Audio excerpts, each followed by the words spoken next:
కానీ కానీ కానీ మీరు అంటున్నట్లు ఇలా చేయకపోవడం వల్ల ఒక part time politician part time అప్పుడప్పుడు వస్తారు, సడన్ గా ఏదో ప్రశ్నిస్తారు, లేకపోతే ట్విట్టర్ లో ఏదో కామెంట్స్ పెడతారు.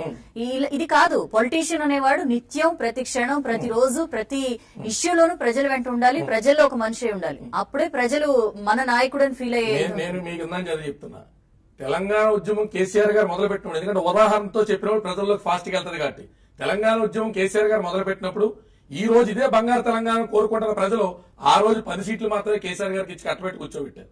ఆ రోజు కేసీఆర్ గారి మీద చేసినటువంటి అభియోగాలు ఏంటి? ఫామ్ హౌస్ పొలిటీషియన్, అప్పుడప్పుడు నిద్రలేసి బయటకు వస్తాడు, కాంగ్రెస్ ఇచ్చిన డబ్బులు అయిపోయిందని బయటకు వచ్చి ఉద్యమాలు చేస్తాను. ఆ తర్వాత ఆయనలోని క్రెడిబిలిటీని గమనించినటువంటి ప్రజలు ఆయనకు అనూహ్యమైన స్పందనలో మద్దతు ఇవ్వడం, అనూహ్యమైన విజయాన్ని కట్టబెట్టడం జరిగింది. విమర్శలు ఏమున్నాయి మేడం? ప్రతిపక్షం తన పాత్ర పోషించడం విస్మరించి వాళ్ళు చేసే ప్రతి విమర్శలో మేము సహకరించట్లేదు కాబట్టి మేము ప్యాకేజీ స్టార్లు అయిపోతాం, మేము ఇంకో స్టార్లు అయిపోతాం. వాస్తవం ఏంటి? కార్యవర్గం అనేటువంటి సరైన నిర్మాణం లేనటువంటి పార్టీని ప్రజల్లోకి తీసుకెళ్తే కార్యకర్తలు విచ్ఛిన్నం అవుతారు, ఒక్కొక్కరు ఒక్కొక్క పని చేస్తాడు, ప్రజలకి మిస్గైడ్ అవుతారు అనే ఒక సదుద్దేశంలో 2 సంవత్సరాల నుంచి మన నిర్మాణం జరుపుకుంటూ వచ్చాం. అంతేగాని టీడీపీని ప్రశ్నించడానికి మాకు అవకాశం దొరకనో కాదు, టీడీపీని ప్రశ్నించకూడనటువంటి ఉత్తమోత్తమైన పరిపాలన జరుగుతుందనో కాదు, లేదా వైసీపీని కానర్ చేయాలనో కాదు. మీరు గమనిస్తే 2014 ఎలక్షన్ అయిపోయిన తర్వాత పవన్ కళ్యాణ్ గారు వచ్చి జగన్మోహన్ రెడ్డిని ఏమైనా కానర్ చేశారా? చంద్రబాబు నాయుడు గారిని కానర్ చేశారా? కేంద్రం ఇస్తానన్న హామీ గురించి మాత్రం మాట్లాడొచ్చారు. ఎందుకంటే కేంద్రంతో పోరాడడానికి కార్యవర్గం, కార్యకర్తల కంటే కూడా పార్టీ అధినేత చరిష్మా సరిపోతుంది కానీ అది బేరీజ్ వేసుకోవాలి తప్ప మేము ఇంకా ముందరకు రాలేదు. పవన్ కళ్యాణ్ గారు ఆవేశపరులు. పవన్ కళ్యాణ్ గారు గన్న తీసుకెళ్లి శ్రీజ గారి విషయంలో సబ్మిట్ చేసి వచ్చారు. దీనికి ఏదో భయపడతారని చెప్పారు. అంటే ఎన్ని మిస్కన్సెప్షన్స్ అంటారు నేను. అంటే మనం ఒక మనిషి గురించి అయిష్టతను మన మనసులో ఏదో కారణం చేత ఏర్పాటు చేసుకున్నప్పుడు సాధ్యమైనటువంటి ఎలిమెంట్స్ ని మనకు అనుకూలంగా మార్చేసుకుని ఆ నెగిటివ్ బ్యాంక్ లో మనం స్టోర్ చేసుకుంటాం. ఆయన ఆవేశం కారణం కాదండి. అరుణ్ జైట్లీ గారు ఆ రోజు కాకినాడ సభ తర్వాత వచ్చి అప్పటికప్పుడు ప్రకటించింది 2 సంవత్సరాలు ఎందుకు ఆగారు అనేటువంటి ఇందాక ఒక మంచి ప్రశ్న అడిగారు సంజయ్ గారు. 2 సంవత్సరాలు ఆగడానికి ఇది కాన్స్టిట్యూషనల్ సిస్టమ్ అండి. దీనికంటే ఒక ప్రాసెస్ ఉంటుంది, దీనికంటే ఒక ప్రోటోకాల్ ఉంటుంది, దీనికంటే ఒక ప్రొసీజర్ ఉంటుంది. కేంద్రానికి సంబంధించి ఎలక్షన్ అయిపోయి బీఫామ్ మీద గెలిచినటువంటి అభ్యర్థులు ప్రభుత్వాలు ఏర్పాటు అవగానే 6 నెలల్లో కొత్త పిచ్చోడు పొద్దున్నే వచ్చేసి మాట్లాడేస్తే మరి పాలకపక్షం ఎందుకున్నట్టు, ప్రతిపక్షం ఎందుకున్నట్టు? ప్రశ్నిస్తానికే పార్టీ పెట్టో ఒప్పుకుంటామండి. కానీ ప్రజలు మేము ఓట్లేడుగా, ప్రజలు మాకు ఓట్లేదు, మమ్మల్ని చూసి ఒక వ్యక్తికి ఓట్లేసారు. మరి ఆ వ్యక్తి కంటే అవకాశం ఇవ్వాలి కదండి. అంటే వాళ్ళు మనం మీ స్టూడియో బయట వాచ్మెన్ పెట్టుకున్నాం కదా అని చెప్పి అర్ధరాత్రి కోసం గంట కోసం మనం లేసే వాచ్మెన్ పిలిచి ఎవరైనా వచ్చేది లేమని అడగం కదా. పూర్తిగా అతని మీద వదిలేస్తాం. మనం అతని మీద ఒక బాధ్యత పెట్టాం, ఆ బాధ్యత వదిలేస్తాం. ఒక రోల్ కి కాన్స్టిట్యూషన్ ఒకరు సెలెక్ట్ చేసుకుని ఆ రోల్ లో వాళ్ళు ఉన్నప్పుడు వాళ్ళ పని వాళ్ళు చేసుకుంటారని చెప్పి మనం విల్ అబ్జర్వ్. ఏం చేస్తున్నారు? Healthy amount of 2 years time ఇచ్చాం, ఏం చేస్తున్నారు అలా అబ్జర్వ్ చేస్తున్నారు మాట్లాడతాం తప్ప పొద్దుకోకుల ప్రతి అంశాన్ని తీసుకుని పేపర్లో వచ్చిన ప్రతి హెడ్లైన్ తీసుకుని ఎక్కడో ఎవరో వాట్సాప్ లో పేపర్ లీక్ చేస్తే ఎడ్యుకేషన్ మంత్రిని రాజీనామా చేయమని చెప్పే రాజకీయాల కానించి ఎక్కడో తుళ్లూరులో ఎక్కడో పొలాలు తగలబెడితే దాన్ని ప్రభుత్వం తగలబెట్టించిందని ప్రతిపక్షం తగలబెట్టించిందని ప్రభుత్వం, పైపుల్లో వాటర్ లీక్ అయితే మొత్తం అక్కడంతా స్కామ్ అని చెప్పడం. అంటే ఇవి ఎలా ఉంటాయంటే ఒకరి మీద ఒకరు ఆధిపత్యం చేసుకున్నారు తప్ప ఇందాక కాలు ఉదయ్ గారు మాట్లాడినట్టు అసలు మన తలో నెత్తి మీద ఉన్నటువంటి 20,000 రూపాయలు అప్పు ఎలా తీరుతుంది అనేటువంటిది ప్రతిపక్షం మాట్లాడట్లా, పాలకపక్షం మాట్లాడట్లా. అంటే ఈ దుమ్మెత్తుకునే రాజకీయాలకు ప్రజలు కన్ఫైన్ చేసి ఉంచేశారు. Political definition in particular set of people mind లో ఏం పెట్టారో రాజకీయం అంటే పొద్దున్న ఆఫీస్ ఓపెన్ చేసి కూర్చుని పేపర్ ఎట్లా తిరిగేసి ఇందులో ప్రభుత్వానికి ఏం సంబంధం ఉందంటే దుమ్మెత్తి పోస్తా కూర్చోవాలి. దుమ్మెత్తి పోస్తా కూర్చుంటాం, పొలిటికల్ మైలేజ్ ఇస్తాం, డిబేట్లు ఇస్తాం, స్పీచ్లు ఇస్తాం, మైక్లర్ కొట్టేస్తాం, అన్ని బాగున్నాయి. మరి ఈ గ్యాప్ లో ప్రజా సమస్యలు ఎక్కడ పరిష్కరించబడుతున్నాయండి? మా ఆశ, ఆవేశం అక్కడ ఉంది. మేము ప్రభుత్వం ఏర్పాటు చేస్తే సినిమా యాక్టర్ అయినంత మాత్రాన సీఎం అయిపోతున్నారు. సీఎం అవ్వాలంటే ఏ నాలెడ్జ్ ఉండాలో చెప్పాలి కదా. సీఎం అవ్వాలంటే 13 రాష్ట్రాల మీద 13 జిల్లాల మీద ఉండేటువంటి పరిస్థితి ఏంటి, ఆ పరిస్థితులు చక్కదిద్దడానికి మనకు ఉన్నటువంటి రిసోర్సెస్ ఏంటి, అనూహ్యంగా 700 కిలోమీటర్లు ఉన్నటువంటి కోస్టల్ కారిడార్ ఏంటి, మనకు ఉన్నటువంటి బొగ్గు నిష్పత్తులు ఎన్ని, నిల్వలెన్ని, మనం వీటన్నింటినీ ఉపయోగించుకుంటా బయట నుంచి పెట్టుబడులు తీసుకొచ్చి ఇక్కడ ఉద్యోగ అవకాశాలు పెంచుకుంటా రాష్ట్ర ఖజానాన్ని ఎలా నింపుకుంటాం? It is this structure. ఎంతకు మించి అత్యద్భుతంగా మనం ఏం చేయాల్సింది ఏం లేదు. ఇందులో మన రాష్ట్ర ఖజానాలో ఆదాయం నింపుకోవడానికి ఏం చేస్తాం? ఇప్పుడు ఒక కార్పొరేట్ ఆఫీస్ పెట్టామన్నా కూడా ఇన్ఫ్లో మనకు ఉండాలి. ఆ ఇన్ఫ్లో ఎలా ఉంటుంది? మన దగ్గర ఉండే రకరకాల యూఎస్పీలు వాడుకుని, మన దగ్గర ఉండే రకరకాల విధానాలు వాడుకుని ఆ ఇన్ఫ్లోని తెచ్చుకుంటాం. ఇలా తెచ్చుకోవడం మాకు చేతనవుదని ఎలా చెప్తున్నారు? ప్రజాపాలనలో కంటే ఇప్పుడే కదా వచ్చాం మేము. ప్రతి అంశమే మాకు ఉండేటువంటి అవగాహన ఏంటనేటువంటిది ప్రజల ముందు పెడతాం. మేము పరిపాలనలోకి వస్తే ఏం చేస్తాం? ప్రజలకి నిష్పక్షపాతంగా తెలియజేస్తాం. 100% మేము ఇప్పుడు మిగతా జిల్లాలు కూడా కంప్లీట్ చేసే ప్రాసెస్ నోటిఫికేషన్ రిలీజ్ 1 month అయిందండి. ఆ కంప్లీషన్ 1.5 month 2 months లో కంప్లీట్ అయిన తర్వాత ఈ విషయం పవన్ కళ్యాణ్ గారు చెప్పలేదా అంటే అన్ని మీడియా, ప్రముఖ మీడియా ఛానల్ ముఖంగా చెప్పారు. నేను స్టేజ్ వైజ్ ఫేజ్ వైజ్ వెళ్తున్నాను, నా కార్యకర్తలు కానీ కంటెంట్ రైటర్లు కానీ ఒక విధానంలో నేను తీసుకోదలుచుకున్నాను. యాజ్ ఎ పార్టీ ఆఫీసర్ కింద నాకు 2 ఇండివిజువల్ టేస్ట్ అండ్ ఫ్లేవర్ ఉంటుంది. ఏంటండి ఈ ఎగ్జామ్స్, ఈ ఆన్లైన్ క్యాండిడేట్ సెలక్షన్ ఇవన్నీ ఎలా జరుగుతున్నాయి, ఏ ప్రాతిపదికన? జనరల్ గా పాలిటిక్స్ అనేసరికి ఒక రాంగ్ నోషన్ ఏముంటదంటే, కొద్దిగా లోకల్లో రౌడీజంగా తిరిగేటోడు, కొద్ది లోకల్లో ఖాళీగా ఉండేటోడు నేను రాజకీయ నాయకుడు వైట్ అండ్ వైట్ వేసుకుని బయటకు వచ్చేయగానే రాజకీయ నాయకుడు అయిపోతారు.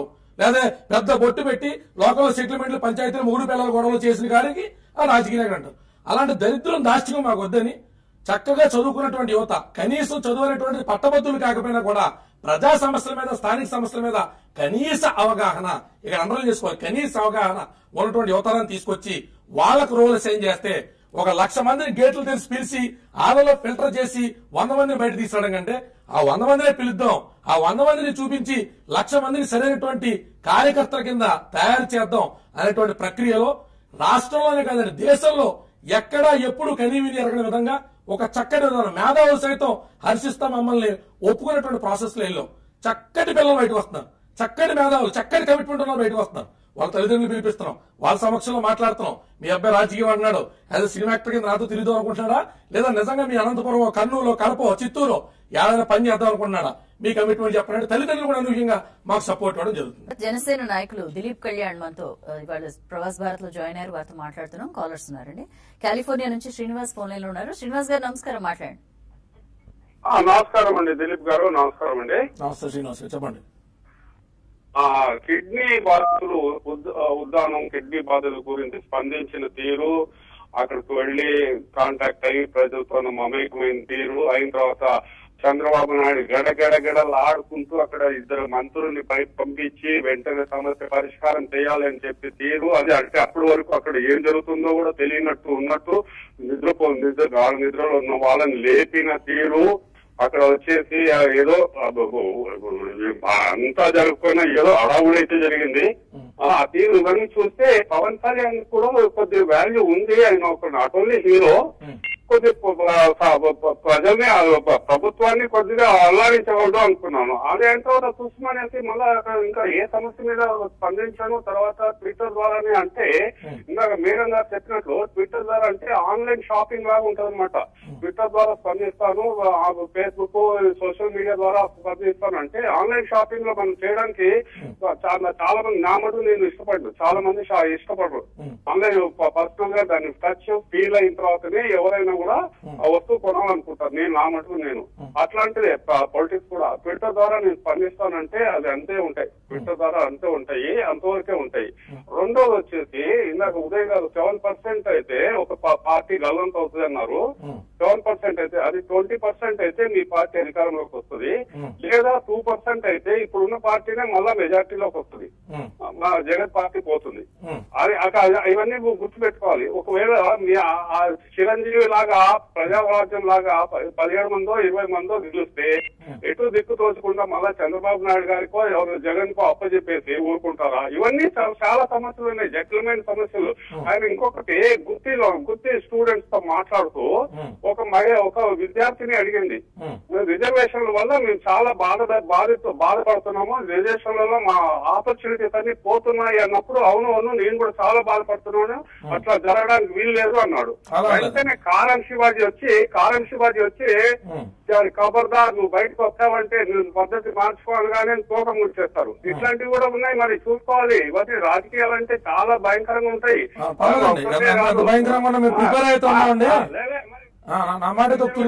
రైట్ శ్రీనివాస్ గారు, thank you for calling. Washington నుంచి రాజేష్ ఫోన్ లైన్ లో ఉన్నారు. రాజేష్ గారు నమస్కారం, మాట్లాడండి. నమస్కారం కళ్యాణ్ గారు, నేను మీ అభిమాని అండి. మీరు చాలా బాగా మాట్లాడతారు. మీరు ఈసారి జనసేన తరఫున పోటీ చేస్తే మేమందరం వచ్చి మీ తరఫున ప్రచారం చేస్తాము. టికెట్ రాకపోయినా మీరేం వరీ కాబాక ఇండిపెండెంట్ గా మీరు పోటీ చేయాలి. నా ఒకటే ఒక క్వశ్చన్ అండి, ఇప్పుడు ఈ పవన్ ఈ విశాఖ ల్యాండ్ స్కామ్ అనేది ఇంత సీరియస్ ఇష్యూ జరుగుతున్నప్పుడు ఎందుకని మీలాంటి వాళ్ళు మీరు చెప్పింది నిజమే, అది ఆ టాపిక్ వచ్చి వాళ్ళ మీద బురద చల్లడం, బట్ జనానికి బురద చల్లడం ఏం ఎక్కువ అండి, ఎందుకు పవన్ కళ్యాణ్ మాట్లాడట్లేదు అనేది మాత్రమే ఎక్కుతుంది. మాట్లాడిన జనసేన పార్టీ ఒకటే సార్, నా డిబేట్స్ అని మీరు చూసారు తెలియదు. ఈ రోజు కూడా వైజాగ్ అదే పని మీద వెళ్ళొచ్చాను. సార్ ఇంకో 2 క్వశ్చన్లు ఉన్నాయి. ఇంకోటి సోషల్ మీడియాలో విస్తృతంగా ప్రచారంలో ఉన్నది ఇంకో విషయం ఏంటంటే Visakha land scam Ganta Srinivasarao involve అయినారని పవన్ కళ్యాణ్ పార్టీ వాళ్ళు మాట్లాడట్లేదని ఒక చర్చ జరుగుతుంది. దానికి మీరు ఎక్కడో చోట ఫుల్ స్టాప్ పెట్టాలి ప్లీజ్, దయచేసి అర్థం చేసుకోండి. ఇంకోటి నెంబర్ 3, పవన్ కళ్యాణ్ గారు ఏదైనా ఇష్యూ తీసుకున్నప్పుడు క్లారిటీ తీసుకోమని చెప్పండి సార్. ఫుల్ టైమ్ గా వచ్చేమనండి సార్ రాజకీయాల్లో. ఆయనకి గెలిచే సత్తా ఉంది, ఖచ్చితంగా ఉంది. మీరు ఒక ఫుల్ టైం తీసుకోకపోవడం వల్ల, ఈ విషయాల్ని నాంచడం వల్ల అది మీకు మంచి కంటే కూడా ఎక్కువ చెడే జరుగుతుంది. ఇంకో నెంబర్ 3, మీరు ఎవరినైతే నెక్స్ట్ ఎలక్షన్ ముందు మీరు టికెట్లు ఇన్వైట్ చేయాలనుకుంటున్నారో కొంచెం కేర్ఫుల్ గా ఉండండి సార్. మరో ప్రజారాజ్యంలో మాత్రం కానివ్వకండి. ఇప్పుడు పోయినసారి ప్రజారాజ్యంలో టికెట్లు అని చెప్పేసి అభిమానులు నాశనం అయిపోయారు, చాలా మంది ఆస్తులు అమ్ముకున్నారు, కోట్లు పోగొట్టుకున్నారు. అలాంటిది జరగనివ్వకండి సార్. పవన్ కళ్యాణ్ ఈ రోజు ఒక దేవుళ్ళ చూస్తున్నారు చాలా మంది, ఒక సెక్షన్ ఆఫ్ కమ్యూనిటీ. దాన్ని మీరు కొంచెం ఆ రేపాన్ని మెయింటైన్ చేయాలని. ఇంకోటి 4వది, ఇప్పుడు మన ఆంధ్రాలో ఉన్న పార్టీ, ఒక పార్టీ ఒక సామాజిక వర్గం, ఇంకో పార్టీ ఇంకో సామాజిక వర్గం కన్ఫైన్ అయిపోయాయి. చెప్పినా జగం ఎరిగిన సత్యం. అలాగే జనసేనను కూడా ఒక సామాజిక వర్గానికే మీరు పరిమితం చేయబాకండి సార్. ఆయన చుట్టూ చేరిన ఈ కోటరీ ఏం చేస్తుంది ఆయనకి తెలుసో తెలీదో. ఊర్లలో ఆయన పేరు చెప్పుకొని జై ఈ సంఘం జై ఆ సంఘం అని వీళ్ళు తయారైపోతున్నారు సార్. అది పవన్ కళ్యాణ్ గారు ఖచ్చితంగా ఖండించి తీరాలి. ఒక్కళ్ళు కూడా పార్టీ ఆఫీసులో ఎక్సెప్ట్ నన్ను పక్కన పెట్టేస్తే, నేను రెగ్యులర్ గా ఆఫీస్ కూడా నన్ను పక్కన పెట్టేస్తే పార్టీ ఆఫీసులో ఒక్కళ్ళంటే ఒక్కళ్ళు కూడా ఆయన సొంత సామాజిక వర్గం కాపులేరండి. ఒక్కళ్ళంటే ఒక్కళ్ళు కూడా. Right Rajesh, thank you for calling. Raghu from Texas phone line ఉన్నారు. రఘు గారు నమస్కారం, మాట్లాడండి. నమస్తే సార్, నా పేరు రఘు అండి. నాది ఒక simple and straight forward question అండి. చెప్పండి రఘు.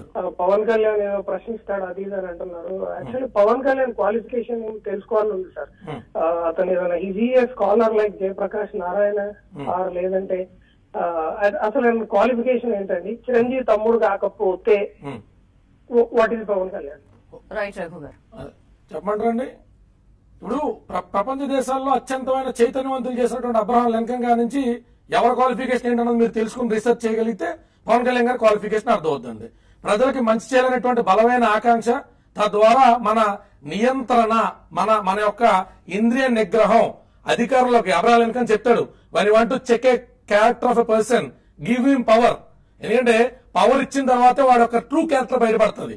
అంటే గొప్ప గొప్ప విద్యార్హతలు ఉన్నటువంటి చాలా మంది మేధావుల కింద, కోహనా మేధావుల కింద చెప్పబడేటువంటి వ్యక్తులందరికీ అధికారాలు చేరకమైనటువంటి జీవన శైలులు ప్రజలు అనిపిస్తున్నారో చూస్తున్నాం. కాబట్టి పవన్ కళ్యాణ్ గారికి అంటూ ఉన్న అర్హత ఏంటి అంటే ఆయన ఇంటర్మీడియట్ క్వాలిఫికేషన్ కాదండి.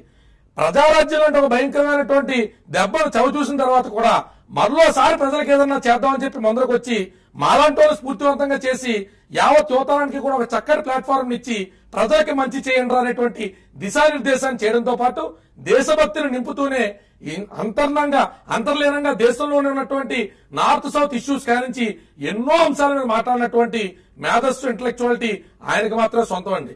చిరంజీవి గారు తమ్ముడని చెప్పి టికెట్ల కొని అశేషమైన ప్రజాదరణ అయితే రాలేదండి. చిరంజీవి గారు తమ్ముడని చెప్పి ట్రెండ్ సెటర్ అని బిరుదులు రాలేదండి. చిరంజీవి గారు తమ్ముడు కదా అని చెప్పి ఆయన ఈ రోజు నంది అవార్డులు తెచ్చుకోలేదండి. చిరంజీవి గారు తమ్ముడు కదా అని చెప్పి ప్రజారాజ్యంలో కూడా ఆయన టికెట్లు ఆశించలేదండి. చిరంజీవి గారు తమ్ముడు కదా అని చెప్పి నరేంద్ర మోడీ గారి దగ్గర నుంచి ఏం ప్రతిఫలం ఆలోచించలేదండి. చిరంజీవి గారు తమ్ముడు కదా అని చెప్పి చంద్రబాబు నాయుడు గారు ఉప ముఖ్యమంత్రి పదవి ఇస్తానని చెప్పినా కూడా తృణప్రాయంగా పక్కన పెట్టారండి. అందుకని ఆయనకి ఎడ్యుకేషన్ క్వాలిఫికేషన్ మనకు కావాలనుకుంటే ప్రపంచ దేశాల్లో తరతరాలుగా అంటే నెల్సన్ మండేలా కానించి ప్రపంచ దిశ గమనాన్ని మార్చేసి ప్రజలను చైతన్యవంతం చేసినటువంటి లీడర్లు అందరి క్వాలిఫికేషన్ ఒకసారి మీరు గూగుల్లో కొట్టి రాసుకుంటే అందులోనే పవన్ కళ్యాణ్ గారి క్వాలిఫికేషన్ కూడా దొరుకుతుంది. రైట్, ఇప్పటిదాకా ఎక్కడ దేశంలో ఎక్కడ లేని విధంగా ఎగ్జామ్స్ కండక్ట్ చేయడం కానీ వీళ్ళని సెలెక్ట్ చేయడం కానీ ఆల్మోస్ట్ పిఆర్పి కూడా ఇనీషియల్ డేస్ లో స్పార్క్ అనే సంస్థ ద్వారా, ఎన్జిఓ ద్వారా కొన్ని శిక్షణ కార్యక్రమాలు నిర్వహించడం నిజంగా ఒక కొత్త మార్పు వస్తోందేమో రాజకీయాల్లో అని చెప్పి అందరూ కూడా పిఆర్పి వైపు ఆశగా చూసిన పరిస్థితి. ఆ తర్వాత యాజ్ యూజువల్ గా ఆ పార్టీ నుంచి ఈ పార్టీ నుంచి నాయకులను తీసుకోవడం, ఇంకా తర్వాత ప్రతి రాజకీయ పార్టీకి ఏవైతే మచ్చలు ఉంటాయో అవన్నీ కూడా పిఆర్పికి ఏర్పడే పరిస్థితి. అలా కాకుండా జనసేన ఎలా డిఫరెంట్ గా రాబోతోంది, మీ ప్రాధాన్యాలు ఏంటి, ఏ ఇష్యూస్ తో మీరు 2019 focusing on doing all kind of different activities అండి. We are only focusing on doing simple things in different manner.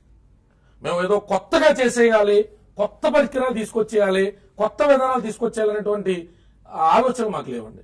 ఉన్న విధానాలనే ఇంకెంత కొత్తగా చేయగలుగుతాం, ఇంకెంత మెరుగ్గా చేయగలుగుతాం, ఉన్న షార్ట్ స్పాన్ లో బెటర్ రిజల్ట్ ఎలాగ ఎక్స్ట్రాక్ట్ చేయగలుగుతాం అనేటువంటి ఫోకస్ అయితే చేస్తున్నాం అండి.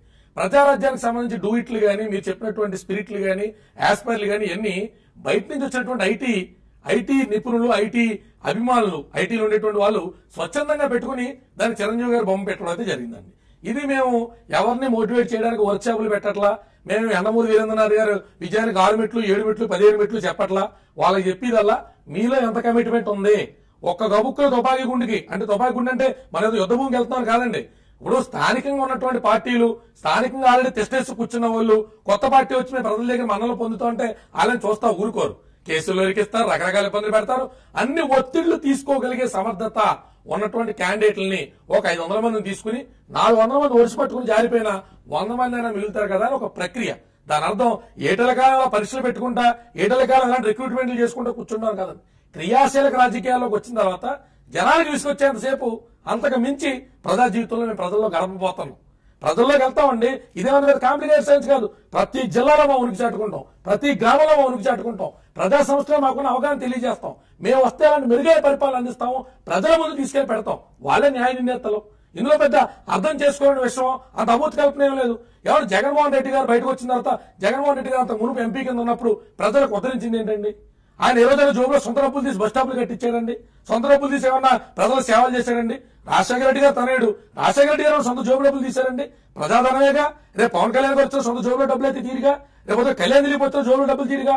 మీ డబ్బులు పన్నుల రూపంలో తీసుకుంటా, రిసోర్సెస్ ని వాడుకుంటా, మీకు మెరుగైనటువంటి పరిపాలన అందిస్తూ, దాని మీద కూడా మా పథకాలు మా ఫోటోలు వేసుకున్నా కూడా చూస్తా ఊరుకునేటువంటి సామాన్య జనానికి ఇంకా మెరుగైనటువంటి ప్రభుత్వం అందించడం అంత పెద్ద కష్టం సాధ్యమైనటువంటి విషయాన్ని మేమైతే అనుకోవట్లా. ఎస్, ఆటుపోట్లు ఉంటాయి, ఆయన చెప్పినట్టు చాలా భయంకరమైన పరిస్థితులు ఉంటాయి. అన్నిటికీ తట్టుకోవడం సిద్ధపడొచ్చు. ఇది మరో ప్రజారాజ్యం అవుతుందా లేదా మరో చరిత్ర అవుతుందా అనేటువంటిది వేచి చూస్తే అర్థమవుతుంది. Praja Rajyam last but not least 10 సీట్లు వస్తే కలిపేసుకుంటారు వాళ్ళ కింద. 10 సీట్లు వచ్చినా, 5 సీట్లు వచ్చినా, ఒకటే సీట్ వచ్చినా ఇండివిజువల్ గానే ఉంటాం. ప్రజల మధ్యకి మళ్లీ వెళ్తాం. మా వల్ల ఏమొద్దో, మేమే ఎందుకు రావాలో ప్రజలకి చెప్పి ప్రజల మన్నలు పొంది మేము రాజ్యాధికారంలోకి వస్తాం. రాజ్యాధికారంలోకి రావడం అనేటువంటిది ఇందులో కాలం చెప్పినట్టు ఫ్యాసినేషన్ కాదండి. It is need of the hour. ఇవాళ చదువుకున్నటువంటి యువత రావాలి. జయప్రకాష్ నారాయణ గారు లాంటి విద్యావంతులు వచ్చి మాస్ పీపుల్ కి ఆయన కలవలేకపోయినప్పుడు, మాస్ కి ఆయన చేరువలేకపోయినప్పుడు his intention is no more valid. అతను ఒక మంచి రాజకీయ నాయకుడు, మంచి తెలివితేటలు ఉన్న వ్యక్తి, కేంద్రానికి సలహాలు ఇవ్వగలుగుతాడు. He is not a mass politician. మన స్థానికంగా ఉన్నటువంటి సిచ్యువేషన్స్, రాష్ట్రంలో ఉండే పరిస్థితులు ఎన్నో వేరు చేసుకునే ఆనాడు ఎన్టీ రామారావు గారు సైకిల్ వేసుకుని తిరిగినా, రోడ్ల మీద స్నానాలు చేసినా, ప్రజల్లో మమకమైన చైతన్య రాజాన్ని పెట్టినా, అనూహ్యంగా పార్టీని తీసుకొచ్చిన తర్వాత కాలక్రమంలో ఏం జరిగినా, ఇవాళ చెప్పినటువంటి సోకాలు అనుభవజ్ఞ నాయకులు హోటల్ రూమ్ లో తయారైనా ఎన్ని మాట్లాడుకుంటే చాలా లోతుకి వెళ్తాయండి. అందుకే మేము చెప్పేది ఏంటంటే, ఎవరినో విమర్శించేసి వాళ్ళకంటే మేము మెరుగని చెప్పడం మా ఉద్దేశం కాదు. మేము మెరుగు, ఇంకొక విమర్శించక్కలేకుండా ఒక విషయం చెప్పచ్చుగా. We can do this better. ఈ టేబుల్ నేను ఎంతకంటే అందంగా తయారు చేయగలుగుతానడానికి ఈ టేబుల్ నేను క్రిటిసైజ్ చేసి కొత్త టేబుల్ తయారు చేయగల. నేను కొత్త టేబుల్ తయారు చేస్తుంటే ఆ ప్రాసెస్ లో మీకు అర్థమవుతుంది దీనికంటే ఏం better. So we are under process. So మేము ప్రూవ్ చేసుకోవడానికి ఇంకోటి క్రిటిసైజ్ చేసి వాళ్ళకంటే మేము ఇది మెరుగు, ఈ తెలుపు కంటే ఈ తెలుపు మెరుగు అని చూపించేటువంటి ప్రక్రియ చేయకపోవచ్చు కాక ప్రస్తుతానికి క్రియాశీలకమైన రాజకీయం, ప్రజలు కోరుకునే రాజకీయం, ప్రజలు చాలా మంది విశ్లేషకులు చెప్పే మాట ఏంటంటే, ప్రజలు ఓటేయడానికి వెళ్ళినప్పుడు ఇప్పుడున్న ప్రెసెంట్ సిచ్యువేషన్ ఎలా ఉందంటే, ఏనా బీనా ఎవరు మనకి లెస్ డేంజరస్, ఎందుకంటే ద బెస్ట్ ఎక్కడ కనిపించట్లేదు. అలాంటప్పుడు ఎవరు లెస్ డేంజరస్ అని చెప్పి చూస్ చేసుకుని ఓట్ చేసిన పరిస్థితి. మరి అలాంటప్పుడు you have to be in the race. మీరు కాంపిటీషన్ లో 100% నేను చెప్తాను మేడం. కాపు సామాజిక వర్గం గురించి వాళ్ళు మనం బోల్డ్ గా మాట్లాడుకోవాలి. ఎందుకంటే క్యాన్సర్ గురించి మాట్లాడుకున్నంత కాలం అది అలాగ మునిగిపోయి చాలా మంది ప్రాణాలు పోయింది. ఎయిడ్స్ గురించి మాట్లాడుకున్నంత కాలం అలాగే ప్రమాదం అయిపోయింది. కులం గురించి మాట్లాడుకోవాలి. కులం చుట్టూ రాజకీయం జరుగుతుంది కాబట్టి కాపులు, కమ్మలు, రెడ్లు ఎవరి కాళ్ళు ఇండివిజువల్ గా ఓట్లు వేసుకుంటే పార్టీల అధికారంలోకి రావండి. ప్రతి సోదరుడు, ప్రతి ఎస్సీ సోదరుడు, ప్రతి ఎస్టీ సోదరుడు, ప్రతి బీసీ సోదరుడు ఇది నా పార్టీ, నా నియోజకవర్గంలో నేను ఈ పార్టీ జెండా నా భుజం మీద మోస్తే నాలాంటి చాలా మందికి ఇది అండవుతుంది, ఆదరణ అవుతుంది అనేటువంటి నమ్మకాన్ని తీసుకెళ్లాలి. అలా ఏ పార్టీ తీసుకెళ్లినా ఆ పార్టీ ఖచ్చితంగా రాజ్యాధికారంలో కూర్చుంటుంది. ఇక్కడ ఒక్క కాపులతో మాత్రం పార్టీ నిర్మించేటువంటి పరిస్థితులు ఉంటాయి లేదో తెలియనటువంటి అమాయకులు మేం కాదు.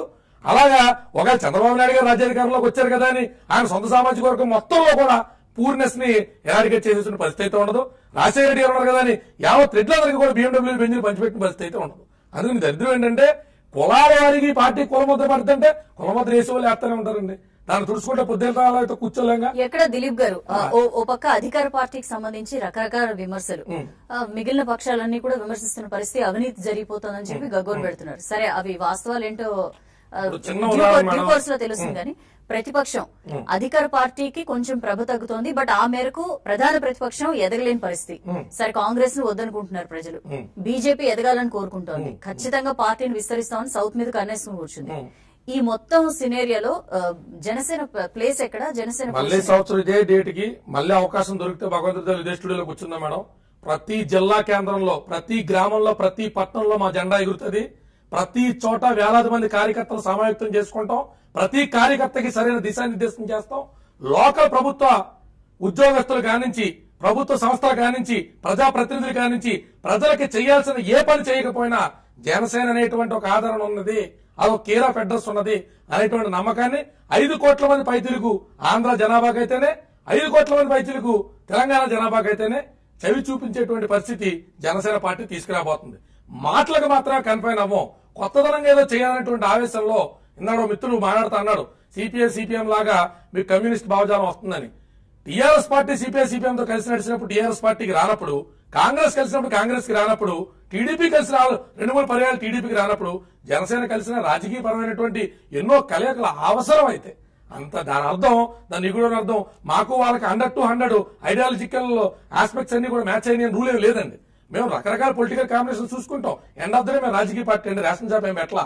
సో ఆబ్వియస్లీ మిగతా వాళ్ళ మీద వచ్చే నిందలు మా మీద వస్తాయి, మిగతా వాళ్ళ మీద వచ్చే ఒత్తిడి మా మీద వస్తాయి. ఇవన్నీ దాటుకుంటా అధికారంలోకి వెళ్ళిన తర్వాత ప్రజలకు ఏం చేస్తాం అనేటువంటిది పారమార్థికం అవుతుంది.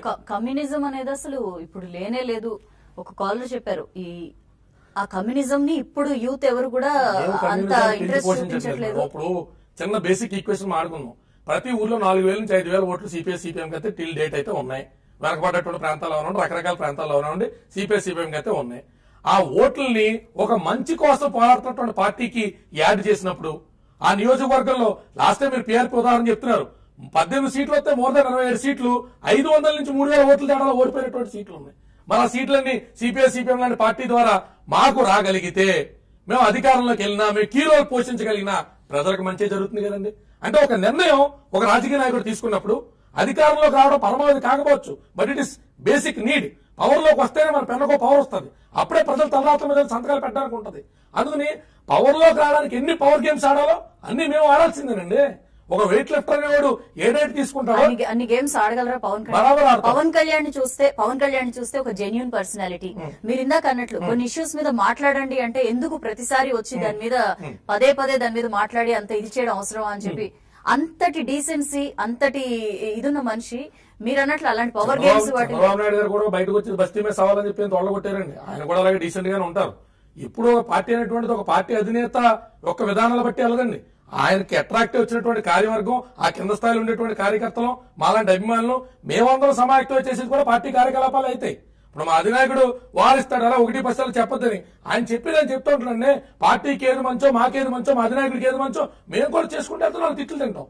ఎండ్ ఆఫ్ ది డే ఎలాంటి గేమ్స్ ఆడితే పొలిటికల్ పవర్ లోకి రాగలుగుతామో అన్ని గేమ్స్ చాలా సుస్పష్టంగా చక్కగా మేము ఆడగలుగుతామండి. ప్రజల్లోకి వెళ్తామండి. పవర్ లోకి వచ్చిన తర్వాత మేము తేడాపాటు చేస్తే ప్రజల పారదర్శకంగా మా కాళ్ళ పట్టుకుని క్వశ్చన్ చేసేటువంటి పరిస్థితి కూడా ప్రజలకే పెడతాం. పవర్ లోకి వస్తారా? అంత కాన్ఫిడెన్స్ గా చెప్తున్నారు. రాలేకపోవడానికి అంత పెద్ద కాన్ఫిడెన్స్ ఉందండి ఇందులో. ఇప్పుడు వచ్చిన వాళ్ళంతా ఏమన్నా ఆకాశం నుంచి చూడబడ్డారా? మేము రాలేకపోవడానికి, మేము భయపడిపోవడానికి? 13 జిల్లాల్లో మాకు ఉండేటువంటి కార్యకర్తలు, మాకు ఉండేటువంటి బలాన్ని ప్రజల్లో తీసుకెళ్తాం. పవన్ కళ్యాణ్ అధినేతగా పవన్ కళ్యాణ్ కనిపిస్తున్నారు, మాట్లాడడానికి దిలీప్ కళ్యాణ్ కనిపిస్తున్నారు. ఇంకెవరు జనసేన పార్టీ అంటే వీళ్ళు అని చెప్పడానికి ఎవరు? వందలాది మంది సంసిద్ధమైన వాళ్ళందరినీ మేము బయట తీసుకొస్తామండి. అందరినీ పరిచయం చేస్తాం. అందరి మీద మేము ప్రెస్ నోట్లు రిలీజ్ చేస్తాం. మా కార్యకర్తలందరినీ రిలీజ్ చేస్తాం. వాళ్ళ మీదకి వచ్చేటువంటి అభియోగాలను ఎదుర్కొంటాం. వాళ్ళ కార్నర్ చేస్తే ఎలా బయట తెచ్చుకోవాలో మాకు తెలుసు. ఈ చక్కటి ఆటను ఎలా రక్తి కట్టించాలో మాకు తెలుసు. చూసి ఇసుకెత్తిపోయి మేము ఉన్నాం. ప్రజారాజ్యం అనే బైబిల్ మా చేతిలో ఉంది. ప్రజారాజ్యం అనే భగవద్గీత మా చేతిలో ఉంది. చేసినటువంటి తప్పిదాలు, జరిగినటువంటి తప్పిదాలు అన్నింటి మీద సమగ్రమైనటువంటి ఆలోచన మా దగ్గర ఉంది. అధికారంలోకి వస్తారంటే అధికారంలోకి వచ్చిన వాళ్ళందరూ కూడా ఏమన్నా అప్పటికప్పుడు శాటిలైట్ లిస్ట్ యూఎఫ్ఓ నుంచి వచ్చారేంటండి? కాదు కదా. ఇందులో సింపుల్ ఫండా, ప్రజలు మమ్మల్ని నమ్మాలి. ఒకటే లైన్ ఎజెండా, ప్రజలు మమ్మల్ని నమ్మాలి, మీడియా మమ్మల్ని నమ్మాలి. ఈజీగా జరగదు. అంత ఫ్రెషర్స్ అండి, ఎవరిని తీసుకోరా? 60%, మోర్ దాన్ 60% యువతరానికి అవకాశం ఇవ్వడానికి ప్రయత్నిస్తున్నాం. కంపల్సరీ ఫ్రెషర్స్ కాకుండా పూర్వ రాజకీయ అనుభవం ఉన్న వాళ్ళందరూ కూడా డెకాయిట్లు, కేడీలు అంటే తప్పది. ఉదాహరణకి ఉండవల్లి రవికుమార్ గారు ఉన్నారు, ఆన్ కుమార్ గారికి వాళ్ళ మీద కూడా ఆయన మీద ఏం మచ్చలేదు. అలాంటి సీనియర్ నాయకులు ఉన్నారు. ఉదాహరణ చెప్తున్నానండి, ఆయన గొప్ప నాయకుడు. మరి అలాగే మనం లగడపాటి రాజగోపాల్ తీసుకున్నాం, గొప్ప అనలిస్ట్. మరి అంటే ఏ మచ్చ లేకుండా చెందిన ఉండండి. రాజకీయ నాయకులు అన్నాక కంపల్సరీ మచ్చలు తీసుకొచ్చి మీడియాలో ప్రతిపక్షాలు ఎవరో ఒకరు వేస్తారు. అది క్రైటీరియా తీసుకోండి. వాళ్ళు నిజంగా ప్రజా జీవితంలో గడిపినటువంటి సంవత్సరాలు ఎన్ని, వాళ్ళు గడిపినటువంటి సంవత్సరాల్లో నిజంగా వాళ్ళ నియోజకవర్గాల్లోనో వాళ్ళ పాత్రకు వాళ్ళు చేసినటువంటి న్యాయం ఎంత, ఇలాంటి అంశాలన్నీ బేరీ చేసుకుని కొత్త నీరు వర్సెస్ పాత నీరుతో సముద్రం దాకా ఎట్లా తీసుకెళ్లాలి, తీసుకెళ్లిన తర్వాత ఏం చేయాలి, దాని మీద మా నామని ఎలా నిలబెట్టాలనేటువంటి ఆలోచనలు మేమైతే చేసుకుంటున్నాం. అంటే మేము మీడియా ముఖంగా వచ్చి ప్రతిదీ ప్రకటించట్లేదు కాబట్టి ఈ కన్క్లూజన్స్ అన్ని రావడం సహజం. మీ ప్రాధాన్యాంశాలు ఏంటి? మీ మెయిన్ 1, 2, 3 ప్రజల సొమ్ముని ప్రజలకి సుస్పష్టంగా ఖర్చు పెట్టాలండి.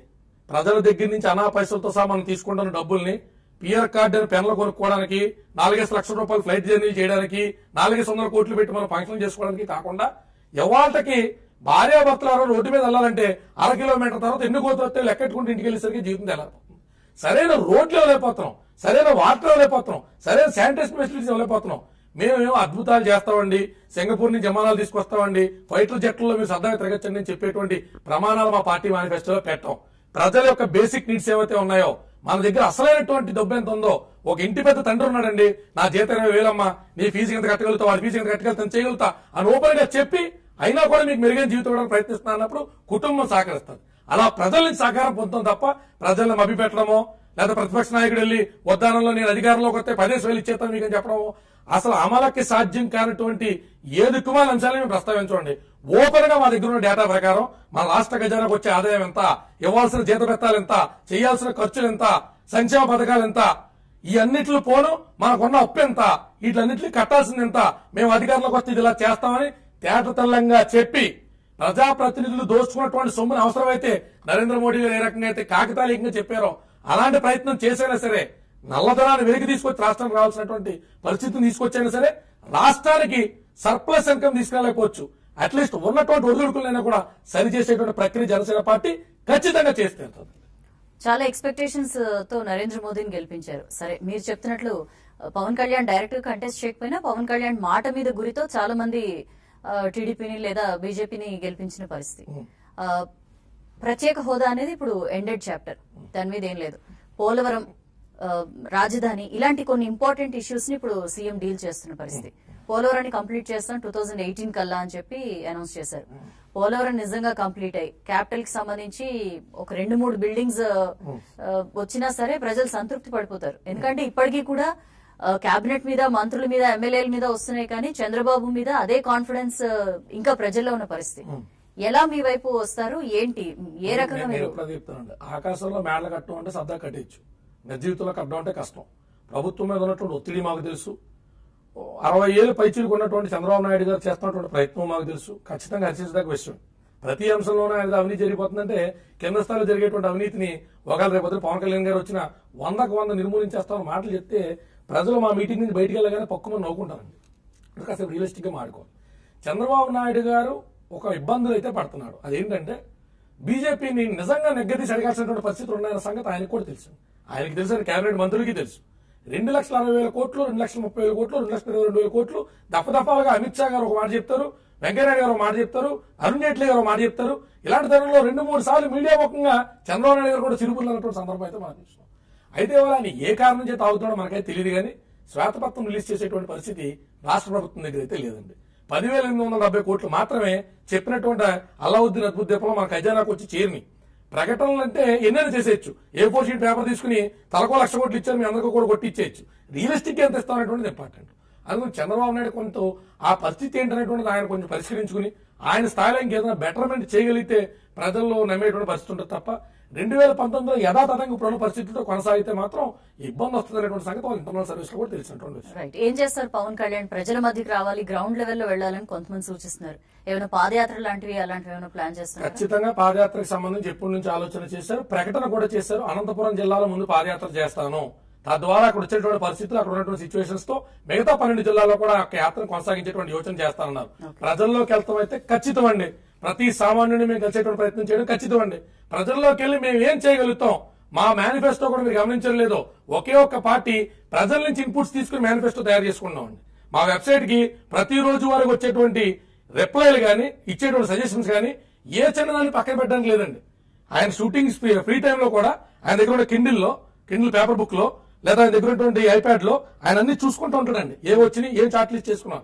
మేము ప్రయత్నం చేయకుండా తెలియము. ఇవాళ నేను 1,00,000 మాటలు చెప్పినా, మాటల మాయాజాలం చేసినా, నా మ్యాట్లో వర్సెస్ మా పార్టీ యాక్టివిటీస్ ఇవాళకైతే రేపైనా మ్యాచ్ అవ్వకపోతే మా నీటి మీద రాతలు అవుతాయి. కాబట్టి ప్రతి యాక్టివిటీ ఇవాళ నేను చెప్పింది జరగబోతుంది, జరిగి తీరుతుంది. రైట్ అండి, గుడ్ లక్ అండి. థ్యాంక్ యూ సో మచ్ షోకి వచ్చినందుకు. ఇది ఇవాళ Pravas Bharat. Stay tune to TV5.